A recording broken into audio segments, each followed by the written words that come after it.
There are many obstacles that can block the path to a successful software project. When you come across one, it helps to think like a seasoned hiker and follow the trail marked by blue blazes around the problem so that you can get back on course and keep moving forward. Welcome to Blue Blazes Podcast. I'm your host for the journey, Jay Tower, and I'm a partner and principal consultant at Trailhead Technology Partners. In this series, we talk with industry experts who share their best tips for avoiding the pitfalls on the path to successful software projects. Christina Aldan is a brand strategy consultant who provides training and mentorship to corporate leaders. She's also a frequent keynote speaker at events and a trainer specializing in emotional intelligence and mental health in the workplace. She's been a board member for several organizations and is the recipient of the Las Vegas Women in Tech Community Service Award and the Distinguished Woman of the Year Award in STEM. You can find her online at luckygirlygirl.com. Here's my conversation with Christine.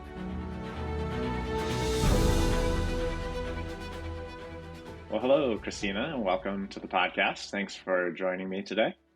Hi, thanks for having me. Yeah, really good to see you. So I'm excited for this topic today that you suggested, which goes by the acronym of JTBD, but that stands for Job to Be Done, as I understand. Can you give the elevator pitch for a job to be done? What is it? What do you use it for? Yeah. Jobs to Be Done is about, it's maybe about 6 years old. And I only just learned of it about a year and a half ago. And I guess I was already kind of doing parts and bits of it and this methodology. But I really started to become a student of this application once I really saw how it can help people. So Jobs to Be Done is all about doing upfront market research before you build the thing. Right. And so what happens is if you can take a population of people, of your customers, your clients, whoever, and you sit down with them and pick their brain. And I don't mean, hey, we're going to do a focus group or we're going to do like a little survey, I mean real conversations that last an hour, 2 hours long, where you can have conversations and pick out certain moments, fulcrums, that were really the triggers, the emotional triggers for them to make a buying choice and make a buying decision. And if you gather enough of those interviews from enough of your clients, let's say you're just a brand new startup and you're a little baby startup and you're thinking about doing a small little widget. Well, maybe you want to interview 30 people, 20 people. And it's a lot of time. That's a lot. Think about that. An hour to 2 hours for 30 people is a lot of time. But what happens is you have these conversations and you direct them in such a way that you pull out all these little jobs, all these little actions that need to happen in order for the customer to make a purchase. And that is how you develop your product based on those actions, based on those jobs to be done. Yeah. So this sounds like it might, if it doesn't come from the startup world, it's at least very applicable to the startup world when you're trying to figure out what is it we're trying to build here to get some market share, to get customers. When you're thinking about more traditional processes before this process was invented, where do they fail to identify what the customer actually needs? Where do those fall apart that Jobs to Be Done does a better job? Well, a lot of times, the thing about Jobs to Be Done, and remember, I'm the emotional intelligence woman, right? I'm always looking for ways to connect our products, our services emotionally with people. And so the difference with Jobs to Be Done is it takes the nuance of language and communication to the next level, right? And so you're conversing with somebody, and let's say you have a customer and the customer is maybe you're an umbrella salesperson. Okay, we're making umbrellas. Customer is an umbrella customer. And you say, well, customer, maybe they haven't bought your umbrella yet. When you buy umbrellas, why do you make these choices? Well, I need an umbrella. I live me personally, I live in Vegas, so I don't need a lot of umbrellas. Let's say this person's in the Pacific Northwest. It rains all the time.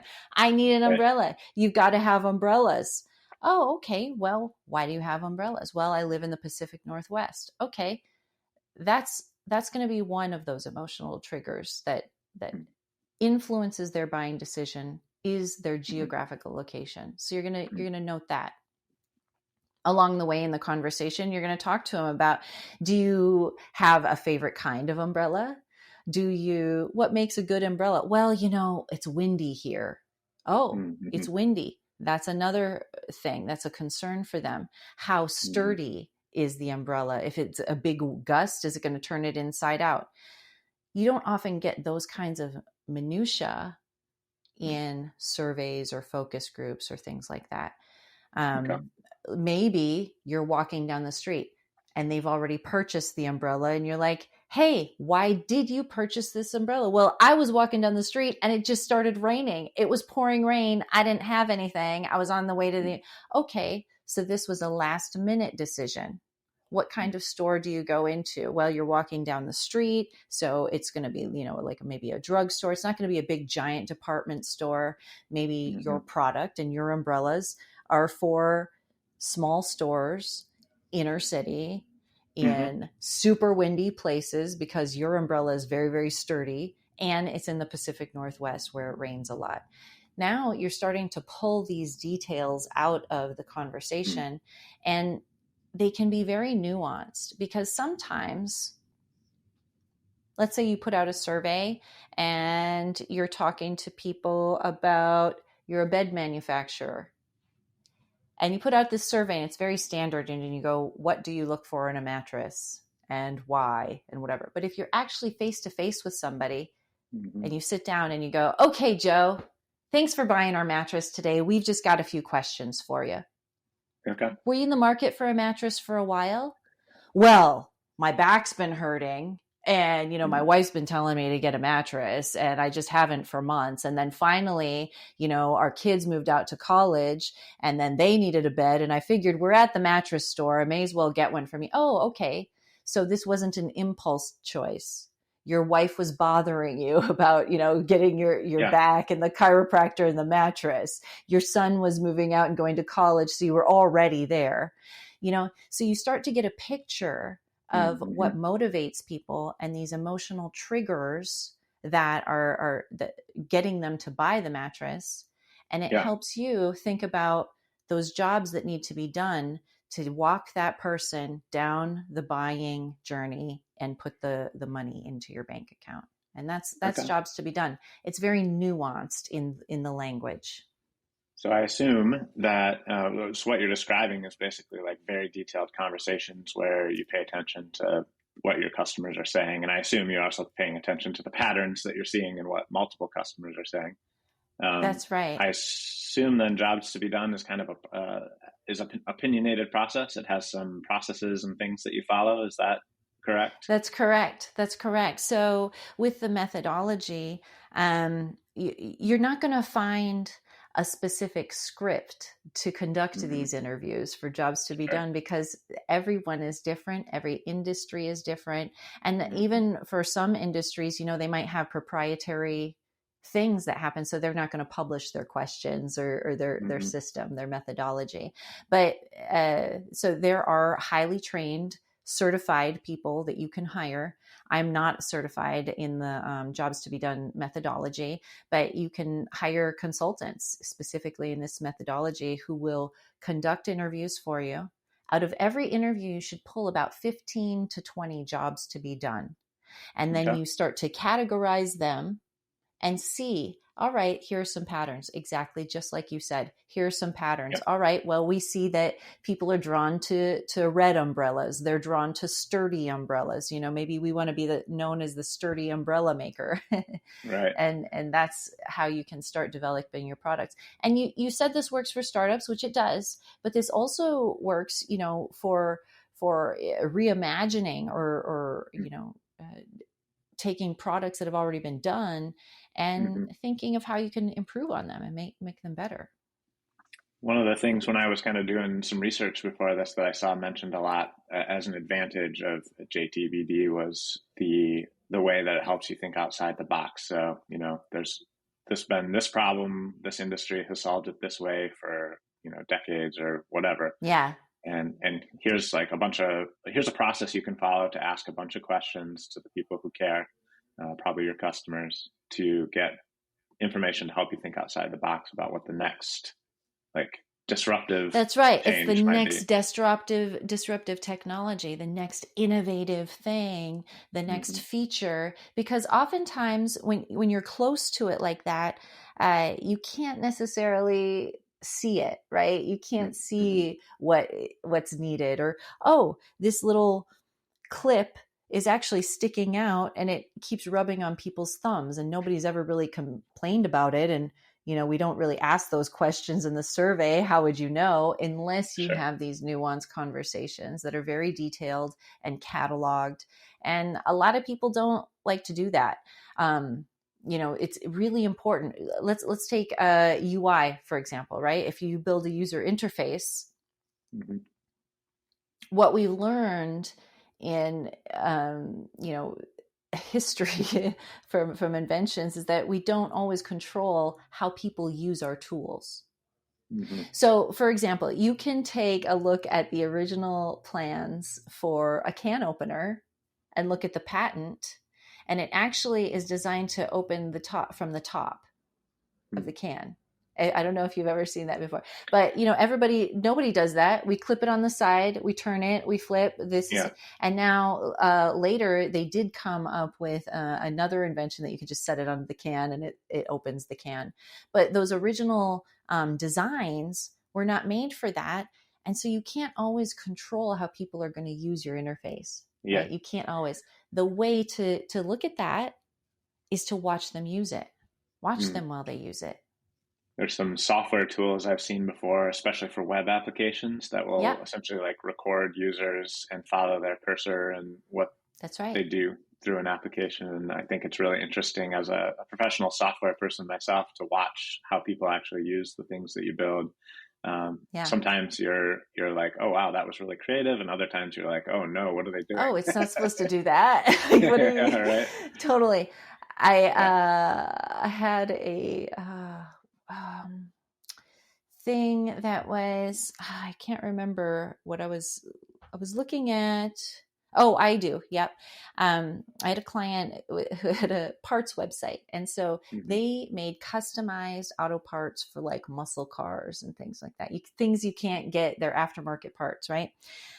Well, what we found when we first did their audit for their website is we are looking at all of the things and seeing, because they wanted to redesign and they wanted to Hmm. prioritize certain products.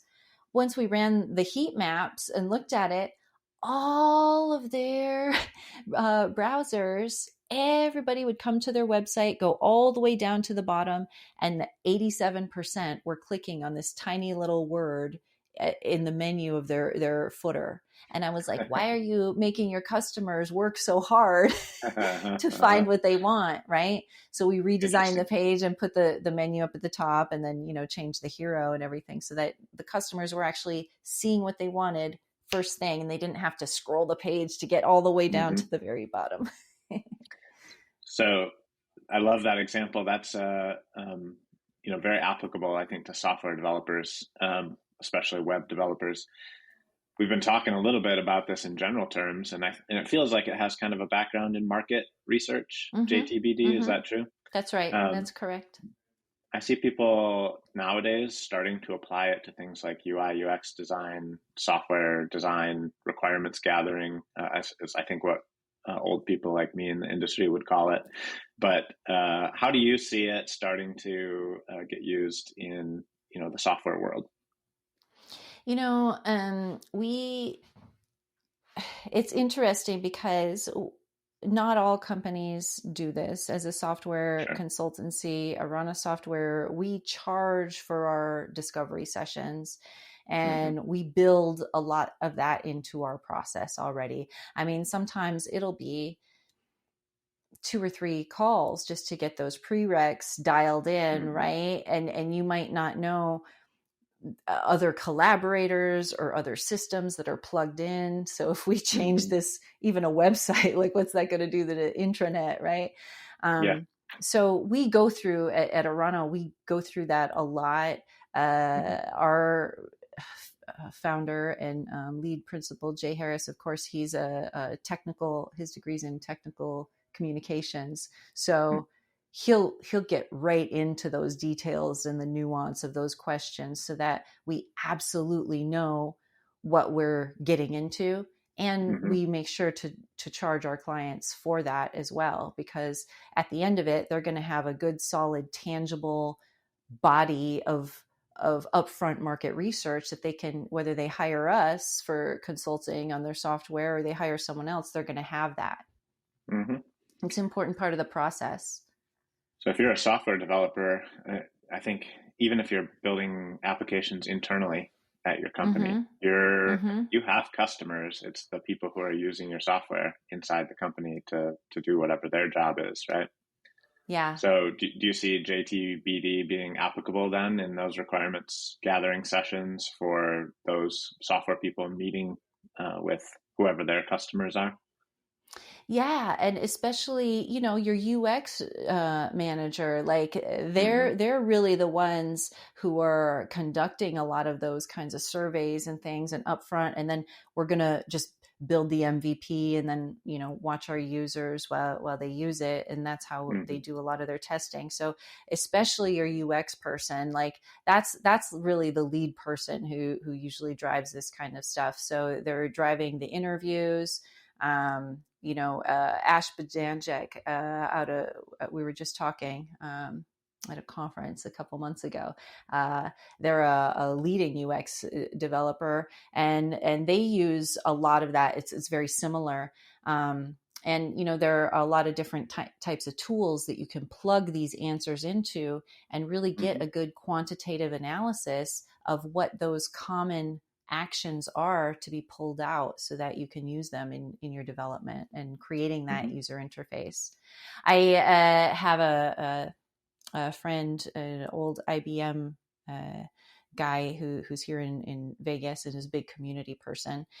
And he always tells the story. First of all, he had a great idea for smart homes and how we put people who struggle to use the technology. If we're making accessible smart homes, let's put people who are using those accessibility features living into the home at the same time that we build the smart homes. So that was his idea. It was really cool.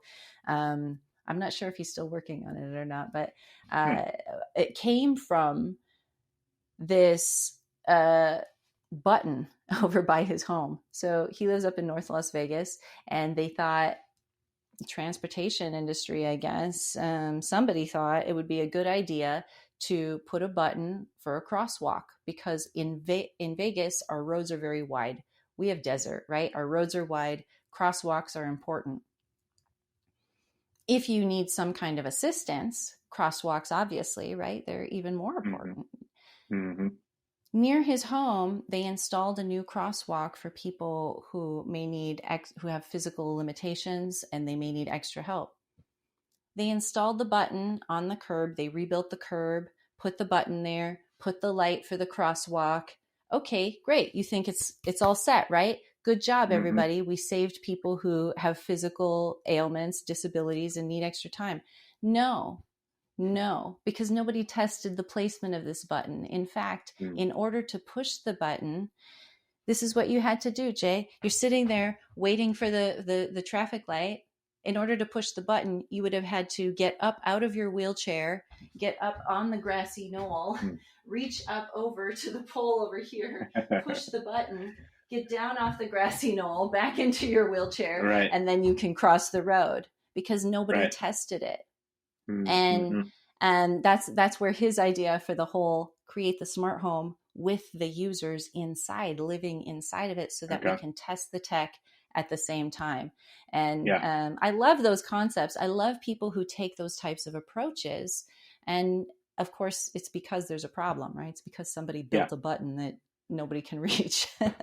That's so interesting, and I assume that I'm sure you do this at Arana as well. But at Trailhead, we have a couple things in our process that we try and do to basically make sure that the person that the feature is for is there when the button is being placed, Yes. basically, right? Like so, during the Yeah. process, we're getting stakeholders involved on at least a weekly basis with a longer term project and saying, here's a demo every week of what's been developed. How does this look? What's your feedback? What are your questions?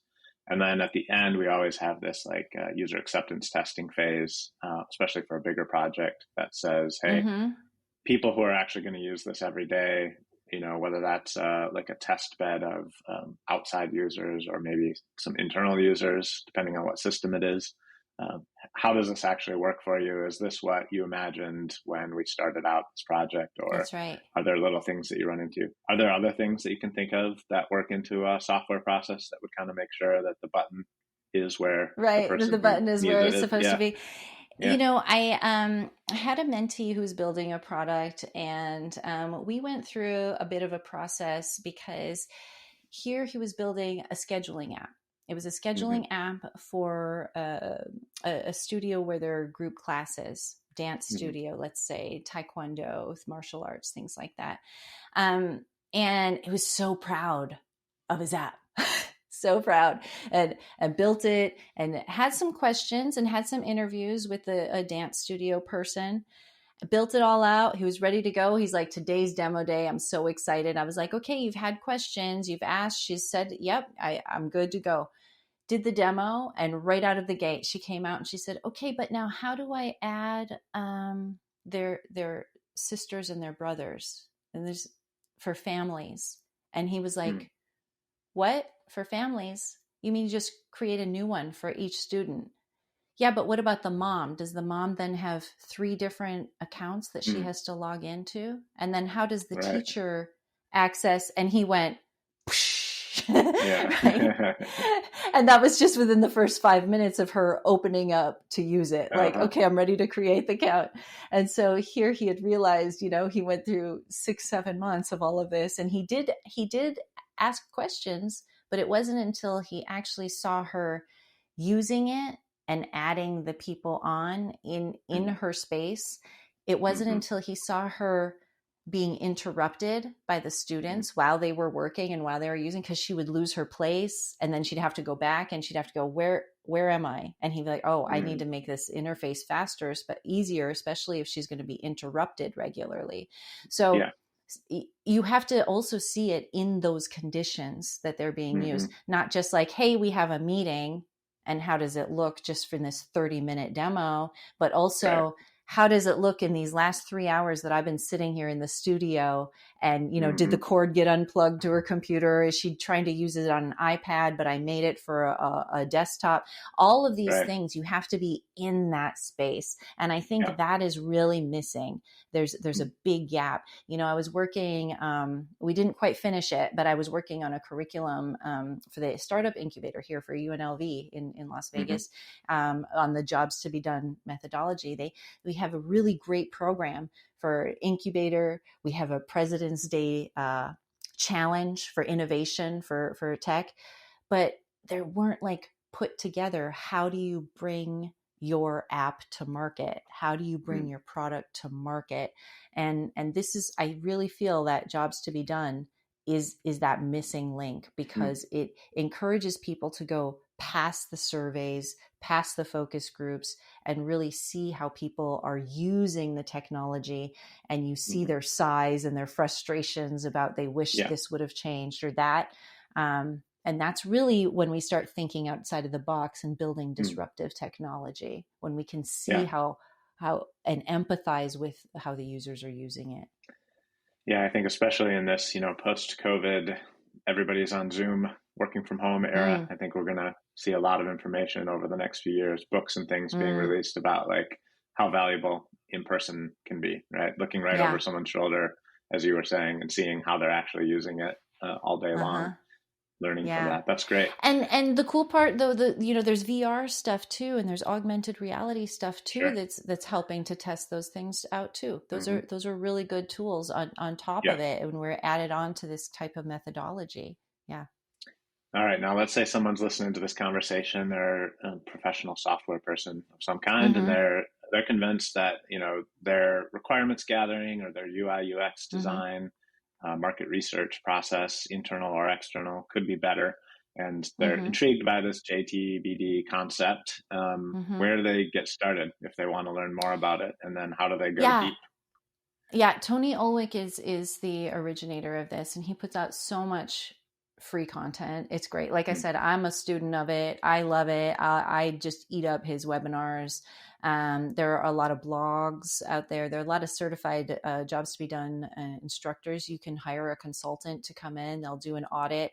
And here's the thing: you probably already are doing a lot of this stuff, but mm-hmm. it's just these tiny little gaps and these nuanced conversations, and maybe just a tracking and analysis of the conversations that you're missing, right? And Putting all there the are pieces softwares. together. That's right. And there are softwares out there that can help you do that as well. Like I said, my director user experience friend, my user experience director, they use different quantitative analyses to take out certain actions from each one. You're going to see the patterns. Your customers will tell you exactly what they want. Yeah. If you build the products that your customers exactly want, you Mm-hmm. can't fail. Right. And if you're That's constantly awesome. having that conversation, then you can constantly tweak. Okay, so Google Tony. How do you spell his last name? Ulwick, Ulwick. Yeah. Okay, good. That's not how I would have guessed, so I'm glad you spelled it. So Google him. Google JTBD. I assume you could look for consultants in your local area that are going to be Mm-hmm. able to come help you train on it. Now, you don't train on this yet. You're still a student of this. Mm-hmm. Ahead of me, I'm a brand new student of it in just the last 20 minutes here. But you do other trainings though. So you Yeah. mentioned Uh-huh. emotional intelligence before. I know you do some leadership Uh-huh. training.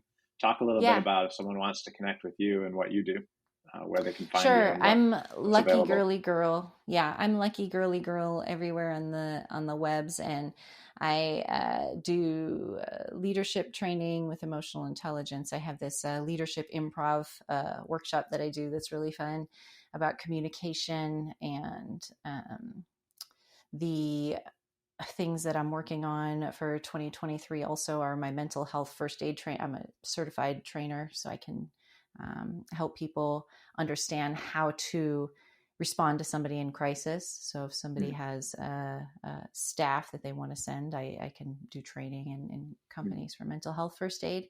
And Lucky Girly Girl is where you find me. I also sit on the board of directors for a STEM nonprofit and a mental health nonprofit. The Avery Burton Foundation is our mental health nonprofit here in Nevada, that we do education and conversations about removing the stigma for mental health. Mm-hmm. Oh, that's so important. Thanks for doing that. All Yeah. right, last question, and maybe the hardest Mm-hmm. question on every Okay. episode. Yeah. We've talked about jobs to be done today, Uh-huh. JTBD, as a way to kind of help teams that are doing software. That's kind of our audience here for the podcast. Make their projects more successful. In this Mm-hmm. case, market research, requirements gathering. What other topics do you think we should talk about, or other people or sources we should go to on the podcast that would also help software teams be more successful? There's a good book called The Innovator's Dilemma, and it's been out for a while, and it is really good. I mean, it has some spots where it fails and the information's maybe a little bit not applicable, but the foundational stuff about growth stage for companies, and when it's time to grow a product, when it's time to innovate a new product and try to disrupt the market, and then when it's time to maybe just revamp a product. And so the innovator's dilemma is really good because it talks about the catch-22, about if you're a large corporation and you try to do this, well, you might struggle. If you're a startup and you try to do this, then you might take this approach. And I really like that book. And I encourage in fact, any startups that I advise, I encourage them to look at that. So that it really kind of positions their brain to know, oh, there are different levels and stages of innovation. You can Yeah. start, you can disrupt, or you can reimagine, you know. That sounds really useful, almost like an FAQ or like a virtual mentor for people who are doing startups. So I like that. Right. That sounds like a really useful book. What was the name of it again, Yeah. Christina? The Innovator's Dilemma. Okay, The Innovator's Dilemma. Mm-hmm. Great suggestion. Well, thanks for bringing Jobs to be Done to us. Thanks for that suggestion with the book as well. Yeah. And thanks for your time and expertise. It's been really fun talking about this. I appreciate it. I appreciate it. Yeah, thank you for your time. Yeah. All right, thank you. That's the end of this Blue Blazes podcast. If you're interested in hearing more conversations like this one, with industry experts focused on how to make software projects more predictably successful, make sure to subscribe. Trailhead can be found online at trailheadtechnology.com, on Twitter, LinkedIn, and Facebook. Until next time, thanks for listening.